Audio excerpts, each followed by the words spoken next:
Это фотография последних минут жизни замечательного ученого, кандидата философских наук, заслуженного деятеля науки Удмуртии, одного из лидеров национального движения Альберта Алексеевича Разина.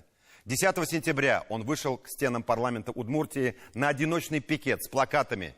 На одном плакате вопрос: «Есть ли у меня отечество?», на другом отрывок стихотворения знаменитого аварского поэта Расула Гамзатова: «И если завтра мой язык исчезнет, то я готов сегодня умереть». Стихотворная метафора стала реальностью. Заслуженный деятель науки Удмуртии Альберт Разин поджег себя у стен удмуртского парламента. Мы не будем по этическим причинам показывать вам эти леденящие душу кадры безмолвно горящего живого человека. Потому что это, конечно, противоестественно самой природе человека. И прежде всего хотим высказать слова глубокого соболезнования родным и близким покойного. Благодаря коллегам из интернет-издания «Удмурт-Инфо» у нас есть возможность ознакомиться с предсмертным обращением к депутатам Госсовета Удмуртской Республики Альберта Алексеевича Разина. Вот лишь несколько его кричащих фраз. Удмуртский этнос исчезает на глазах. Конституция провозглашает равноправие народов Российской Федерации во всех сферах жизни. Коренные народы России, самоотверженным трудом создавшие развитую экономику, укрепившие мощь державы и проливавшие кровь, защищая Отечество, подтвердили свое равное право на обязательное изучение родного языка. Добровольное изучение родного языка приведет его к окончательной утрате, приведет к социальному регрессу, эрозию, упрощению и примитивизации социальных связей, уплощению культуры, то есть к деградации человека. Политика, направленная на насильственную русификацию, замешана на примитивной философии. Полуобразованные политики полагают, что в мононациональном государстве не будет проблем с национальным вопросом. Они не понимают, что многонациональность не беда России, а благо. Каждый этнос открывает одну из граней многосторонней истины. Вообще надо признать, что знание многих языков способствует развитию личности. Знание языка коренных народов не мешает изучению русского языка, а наоборот, билингвисты и полиглоты русским языком владеют лучше. Следовательно, Россия духовно богатая страна. Этому надо радоваться. Гибель народа – это невосполнимая утрата для всего человечества. Это трагедия. Когда дело касается сохранения языка и культуры народа, не может быть прагматичного подхода. И в конце письма крик души Альберта Разина. Прошу сделать все возможное, чтобы не исчез мой удмуртский народ с его самобытной культурой и великим языком. Я не буду комментировать предсмертное письмо удмуртского ученого. Можно не во всем с ним соглашаться, но в этом письме каждая строка написана кровью. Скажу только, несколько лет назад Всемирная организация ЮНЕСКО внесла удмуртский язык в число исчезающих языков. По этому поводу наша программа делала сюжет еще в 2017 году. Давайте вспомним.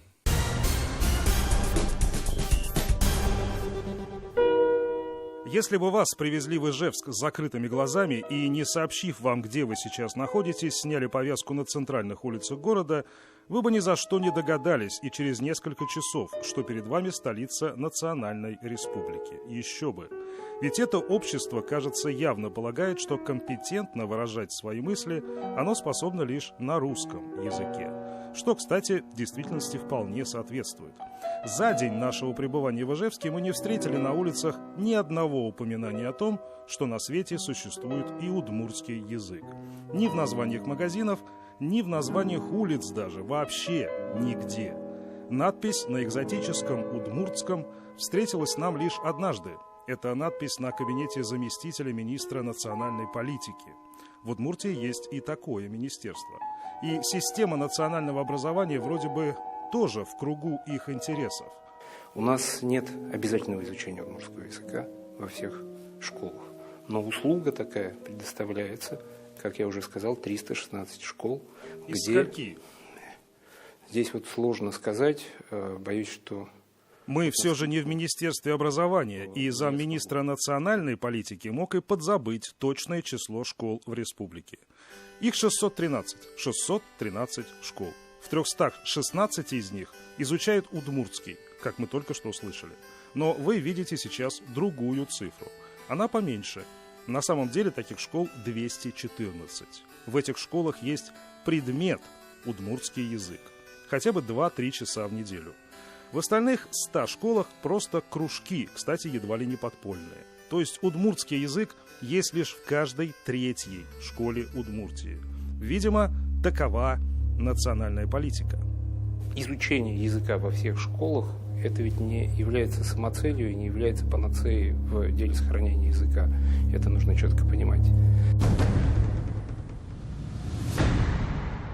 То, что преподавание удмуртского в Удмуртии никакая не панацея и не самоцель, хорошо видно в небольшом городке Можга на 50 тысяч населения.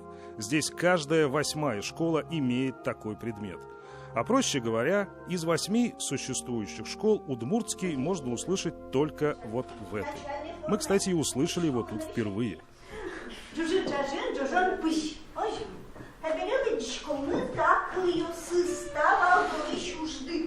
Речь удмуртская даже в нашей республике, не так много ее слышно, как бы хотелось.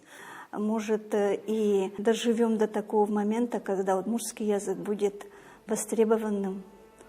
Не хочется опускать руки, хочется надеждой жить. Это большой вопрос сегодня в Удмуртии, кто кого переживет. Нынешнее поколение удмуртский язык или все же язык переживет поколение.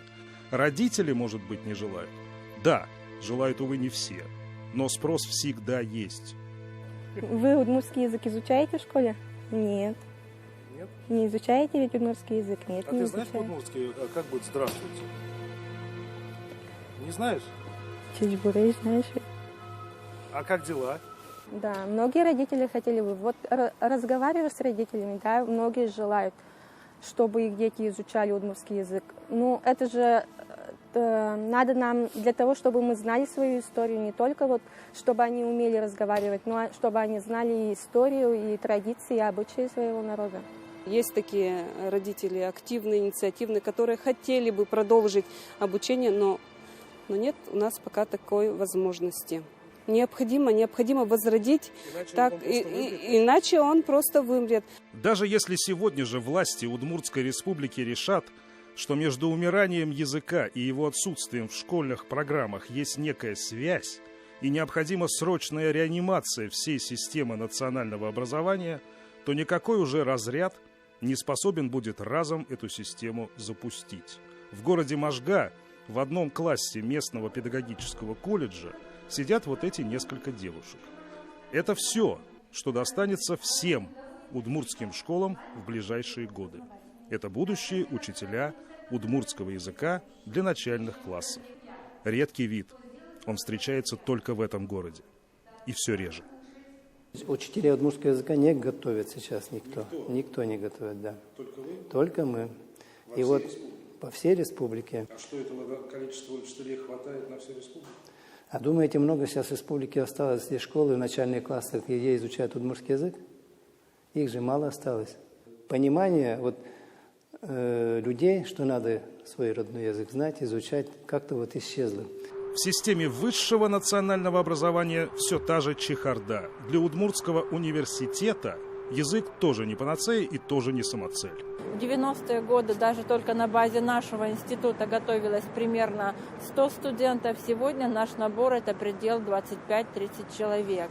Будет время, когда у нас и учителей удмуртского языка в принципе не будет.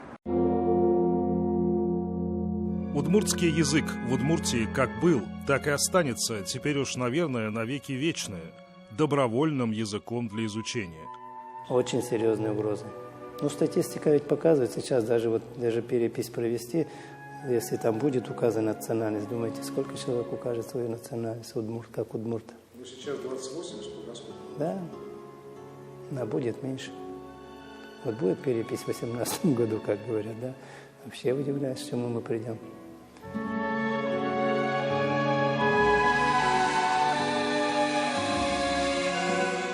Михаил Любимов и Андрей Мохов. 7 дней. Удмуртская республика. Заслуженный деятель науки Удмуртии, кандидат философских наук Альберт Алексеевич Разин в последние минуты жизни шептал стихи великого поэта Расула Гамзатова. «И если завтра мой язык исчезнет, то я готов сегодня умереть». Народный поэт Татарстана Роберт Миннулин написал стихотворение в память удмуртского ученого Альберта Разина. Там есть такие строки. «Ник улярга тиеш безнең телләр, ник бетәргә тиеш әле без. Яшәү белән үлем арасында безнең телләр, безнең хәлебез. Удмурт яна, удмурт теле яна, татарга да тия ялкыны. Бу ялкын бит Россиядәге үлеп барган телләр салкыны». Так мог написать только истинно народный поэт. Его слова заставляют плакать наши души.